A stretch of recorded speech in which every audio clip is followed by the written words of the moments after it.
नमस्कार दोस्तों, स्वागत है आपका आदि योगी चैनल पर, जहां हम आपके लिए लाते हैं पौराणिक कथाओं और सनातन संस्कृति की अद्भुत कहानियां। आज की कहानी है स्वाहा और अग्निदेव की, जो प्रेम, त्याग और धर्म की गहराइयों को दर्शाती है। यह कथा हमें सिखाती है कि किस प्रकार प्रेम और सत्य का मार्ग हर परिस्थिति में विजय दिलाता है। तो आइए इस दिव्य कथा की शुरुआत करते हैं। स्वाहा प्रजापति दक्ष और उनकी पत्नी प्रसूति की पुत्री थी। उनका जन्म और पालन पोषण एक दिव्य वातावरण में हुआ था, लेकिन उनकी किस्मत में एक अद्वितीय और भावनात्मक कथा लिखी हुई थी। एक दिन स्वाहा, जिन्हें अन्य नाम से मन्यंती भी कहा जाता है, वन में विचरण कर रही थी। वहीं उन्होंने अग्निदेव को देखा, जो उस समय एक गहन अपराध बोध और आत्मसंयम की स्थिति में छिपे हुए थे। यह घटना तब की है जब सप्तर्षियों के लिए यज्ञ करते समय अग्निदेव की दृष्टि कृतिकाओं पर पड़ी। कृतिकाएं सप्तर्षियों की पत्नियां थीं और उनका सौंदर्य अग्निदेव को मोहित कर गया। उनकी ओर निरंतर देखने से अग्नि को अपने मन की दुर्बलता का आभास हुआ और यह महसूस हुआ कि यह उनका अधर्म है। इस भावना से वे भीतर तक आहत हुए और स्वयं को दोषी मानने लगे। अपने इस अपराधबोध और ग्लानि से मुक्त होने के लिए अग्निदेव ने वन का रुख किया और वहां तपस्या में लीन हो गए। स्वाहा ने जब अग्निदेव को इस अवस्था में देखा तो उनका हृदय उनसे प्रेम से भर गया। यह उनके जीवन का वह क्षण था जब प्रेम ने उन्हें पहली बार छुआ था। लेकिन अग्निदेव अपने आत्मसंयम और तपस्या में इतने तल्लीन थे कि उन्होंने स्वाहा को देखा तक नहीं।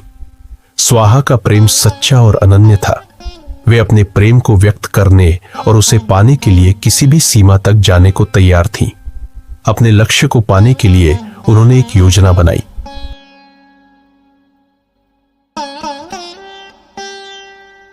स्वाहा ने कृतिकाओं का रूप धारण किया और अग्निदेव के समक्ष प्रकट हुई।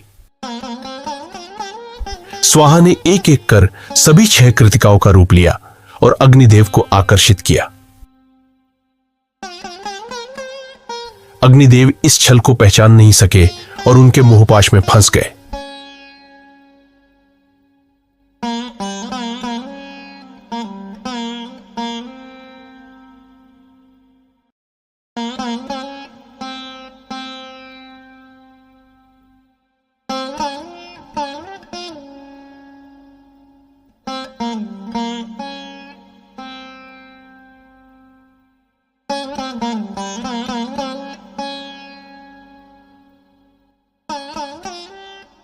लेकिन स्वाहा ने 7वीं कृतिका अरुंधति का रूप भी धारण करने की कोशिश की। अरुंधति, जो अपने पति वशिष्ठ के प्रति अत्यंत समर्पित थी, उनकी दिव्य शक्ति के कारण स्वाहा का छल उजागर हो गया। जब अग्निदेव को सच्चाई का पता चला तो वे अत्यंत क्रोधित हुए। स्वाहा ने तब उनके समक्ष अपनी सच्चाई प्रकट की और बताया कि उनका यह कार्य केवल अग्निदेव के प्रति अपने सच्चे प्रेम के कारण था। उन्होंने यह भी कहा कि उनके इस छल के माध्यम से अग्निदेव ने अपने तपस्या के उद्देश्य को भंग किए बिना अपनी इच्छाओं को शांत किया है। स्वाहा ने यह भी बताया कि वे उनके संतान की मां बनने वाली है। इस पर अग्निदेव को यह एहसास हुआ कि स्वाहा के प्रेम और समर्पण ने उन्हें अधर्म से बचाया और उनकी आत्मा को शुद्ध किया। अग्निदेव ने स्वाहा को आशीर्वाद दिया और यह घोषणा की कि यज्ञ में जब तक उनका नाम नहीं लिया जाएगा तब तक कोई भी हवन या अर्पण स्वीकार नहीं किया जाएगा। स्वाहा और अग्निदेव के इस अद्वितीय मिलन से उन्हें एक पुत्री की प्राप्ति हुई, जिनका नाम सुचि रखा गया। सुचि को पवित्रता और धर्म की प्रतीक माना गया।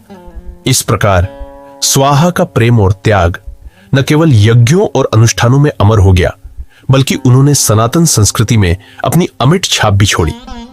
यह कथा न केवल प्रेम, त्याग और समर्पण की गहराई को दर्शाती है, बल्कि यह भी सिखाती है कि सच्चे प्रेम में निष्ठा और दृढ़ता कैसी होनी चाहिए। साथ ही यह हमें धर्म और अधर्म के भेद को समझने की प्रेरणा देती है। स्वाहा के चरित्र ने यह सिद्ध कर दिया कि प्रेम यदि सच्चा हो तो वह किसी भी परिस्थिति में विजय प्राप्त कर सकता है। याद रखें दोस्तों, कहानियां सिर्फ मनोरंजन नहीं होती, वे हमारे जीवन को गहराई और समझ देती है। इस चैनल पर हमारा प्रयास यही है कि आप कहानियों से कुछ सीखें और अपने जीवन में प्रेरणा पाए। अगर आपको हमारी मेहनत पसंद आई तो हमें सपोर्ट करें, लाइक करें, सब्सक्राइब करें और जो लोग पौराणिक कहानियों में रुचि रखते हैं उनके साथ यह वीडियो जरूर शेयर करें।